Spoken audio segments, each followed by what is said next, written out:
नमस्कार दोस्तों, मैं अंकुर उपाध्याय स्वागत करता हूं आप सभी का एक बार फिर से अपनी नई वीडियो में। कैसा लगा दोस्तों बजट कमेंट करके बताइएगा। सबसे पहले तो एक ही कमेंट आएगा, मुझे पता है, बेकार, खराब, डेड इकोनॉमी, बेकार एफएम यानी फाइनेंस मिनिस्टर, खराब सरकार, गवर्नमेंट। एक्चुअली में देखा जाए तो इस बजट में ना शेयर बाजार से रिलेटेड कुछ भी नहीं दिखा।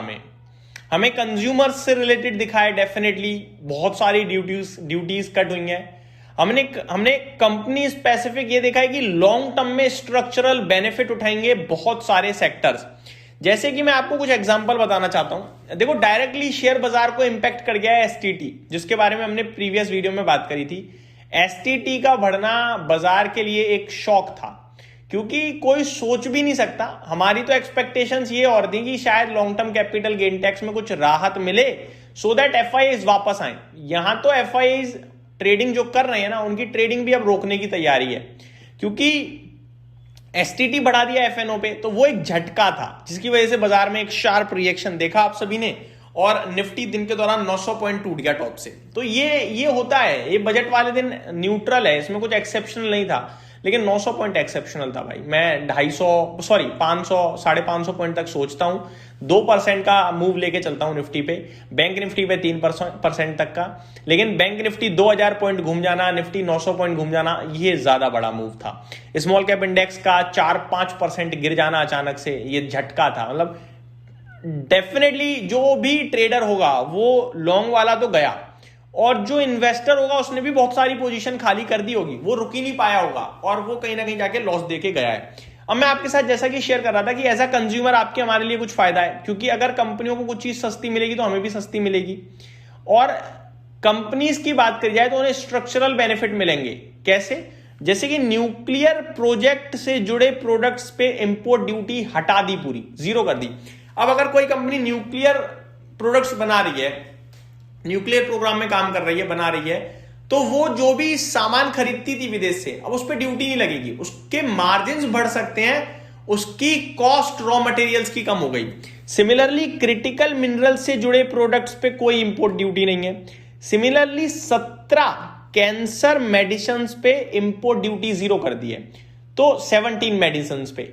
तो ये मेडिसिन सस्ती होंगी तो ये हमारे आपके लिए फायदे की बात है। तो इस तरीके से कुछ स्ट्रक्चरल बेनिफिट्स दिए गए हैं, काफी सारे दिए गए हैं, लेकिन शेयर बाजार से जुड़ा हुआ कुछ भी नहीं आया, जिसकी वजह से बाजार में आपको ये हालात देखने को मिले। वॉलेटिलिटी की बात करें तो ये एज पर एक्सपेक्टेशंस थी, इसमें कुछ मेरे लिए नया नहीं था, और यही मैंने आपके साथ डिस्कस किया था कल कि होगा। आप जितना ट्रेड करने की कोशिश करोगे, पैसा बनाने की कोशिश करोगे, पैसा चला जाएगा, दूर रहोगे तो फायदे में रहोगे। अब काफी लोगों का पूछना है कि भैया क्या डिक्सन टेक्नोलॉजीज के लिए कुछ आया, क्या ईएमएस स्पेस के लिए कुछ आया? आया है भाई साहब, बहुत कुछ आया है। यहां 2 पन्ने मैंने लिखे पड़े हैं, सब आपके साथ शेयर करने हैं मैंने आज दिन के दौरान। अभी करंटली मार्केट ओपन है, तो थोड़ा ओपन मार्केट की बात करते हैं। बहुत कुछ आया है और बहुत सारे सेक्टर्स के लिए आया है, मैं आपको बताना चाहूंगा। स्पेशली मेडिकल क्षेत्र के लिए मेरे को इस बार सबसे ज्यादा दिख रहा है जो आया है ऊपर से। मार्केट 25,020 पे है। मैं आपको यह बताना चाहूंगा कि झटका अभी जो दिख रहा है वो तो है ही है, मेरे को लग रहा है झटका कल भी लग सकता है, क्योंकि अभी तो एफआईआई सो रहे हैं। कल जब वो जगेंगे तो एसटीटी जो बढ़ेगा, कल नहीं बढ़ रहा, 1 अप्रैल से बढ़ेगा, लेकिन ये जो बढ़ते एसटीटी की ट्रेडिंग पे खबर है, वो कहेंगे करो अपने आप, नाम ट्रेड कर रहे, नाम इन्वेस्ट कर रहे, जो करना है खुद करते रहो। हो सकता है ये आपको देखने को मिले, ठीक है। अब ये चीज कहीं ना कहीं भारत के बाजार के लिए नेगेटिव है। आप पूरी तरीके से विदेशी निवेशकों को बाहर कर रहे हो कहीं ना कहीं। अब मैं आपके साथ स्टॉक स्पेसिफिक बात करूं, उससे पहले जरा मार्केट का हाल बताता हूं। 300 पॉइंट निफ्टी नीचे खड़ा है इस समय, सेंसेक्स 900 पॉइंट नीचे खड़ा है। नीचे से निफ्टी में भाई साहब 430 पॉइंट का रिवर्सल है, ठीक है, और ऊपर से देखोगे तो 440 पॉइंट नीचे खड़ा है और 25,000 के घर पे खड़ा है। आप मेरे को बताओ क्या इंपॉर्टेंट है? इंपॉर्टेंट है डिटेल में अगर आप समझो तो ऊपर 25,500 ब्रेक नहीं हुआ, नीचे सारे लेवल ब्रेक हुए लाइन से। इवन 24,600 भी दिन के दौरान कुछ सेकंड्स के लिए ब्रेक हुआ, ये अच्छे साइन नहीं है। नीचे की जगह आप खोल के आए हो। दूसरी तरफ अगर मैं नोटिस करूं, मिड कैप इंडेक्स 1.5% नीचे, स्मॉल कैप 2.25% नीचे, ये अच्छे साइन नहीं है, क्योंकि ब्रॉडर मार्केट पोर्टफोलियो टूट रही है, क्लियरली दिख रहा है। कमोडिटीज में भयंकर बुरा हाल है। आप वन साइडेड गिरने के बाद हल्का रिकवर हुए और आप फिर गिर रहे हो, ये अच्छे साइन नहीं है, क्योंकि नीचे तो बिका ही बिका, ऊपर रिवर्सल में और बिका है मुझे लग रहा है, अब वापस नीचे जा रहा है बाजार धीरे धीरे। एमसीएक्स 14% नीचे हो गया है इस समय, हिंदुस्तान कॉपर 13% नीचे है, हिंदुस्तान जिंक 9.5% नीचे है। बीडीएल मैंने कहा भी था बहुत ही डिजास्टर नंबर है इस कंपनी के, और 10% गिर जाए मेरे को कोई आश्चर्य नहीं होगा, बट क्योंकि बजट है, क्योंकि बीडीएल नाम है उसका, कुछ भी कर सकता है, तो मैंने कुछ बात नहीं करी थी, बट ये मैंने ओपिनियन जरूर शेयर किया था कल जब रिजल्ट डिस्कस करे थे।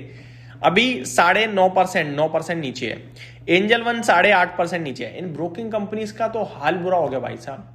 सेबी पहले से ही पीछे पड़ी हुई है, ट्रेडिंग रोको, एक्सपायरी बंद करो, ये करो, कॉन्ट्रैक्ट साइड बढ़ाओ, ये वो। अभी बजट में भी एसटीटी बढ़ गया, एफआईआईज भी छोड़ के जा सकते हैं, पूरे चांसेस हैं, जिसकी वजह से आपको ये दिख रहा है गिरता हुआ। बीएसई, सीडीएसएल, नुवामा, चौतरफा सेल ऑफ देखने को मिला है। दोस्तों मैं बिग ब्रेकिंग में सिर्फ इतना ही बताना चाहूंगा, अगली वीडियो जो मेरी आएगी ना बजट टॉप हेडलाइंस की, वो जरूर देखिएगा। मैं आपके साथ जो चीजें कल शेयर कर रहा था उसमें एग्जैक्टली जो मैंने आपसे कहा वही आया है, अनुमान के मुताबिक बजट था। जैसे कि केपेक्स मैंने कहा था कि 12 से 12.5 लाख करोड़ के बीच में आना चाहिए, उतना ही आया है। जैसा कि मैंने आप सभी के साथ वित्त वर्ष 27 के लिए फिस्कल डेफिसिट की बात करी थी, वित्त वर्ष 26 के लिए फिस्कल डेफिसिट की बात करी थी, उतना ही आया है। तो जो अनुमान था वैसे ही आया है। मैंने आपसे कहा था कि रेयर अर्थ मिनरल से रिलेटेड आएगा, ईएमएस के लिए आ सकता है, आया है। मैंने आपसे कहा था कि पीएसयू बैंक्स में एफडीआई की लिमिट बढ़ाई जा सकती है। पीएसयू बैंकिंग में तो नहीं आई, लेकिन इंडिविजुअल निवेशक जो एनआरआई है उसकी लिमिट जरूर बढ़ाई है इन्वेस्टमेंट पे, जिसके बारे में भी बात करूंगा आप सभी के साथ। बाकी रेलवे और बहुत सारे सेक्टर्स के लिए स्पेशली कहीं ना कहीं जो मुझे दिख पा रहा है वो है फार्मा से रिलेटेड। तो ये सारी डिटेल्स अगली वीडियो में, इस वीडियो में सिर्फ इतना ही। Thank you so much for watching this video. Have a great day guys.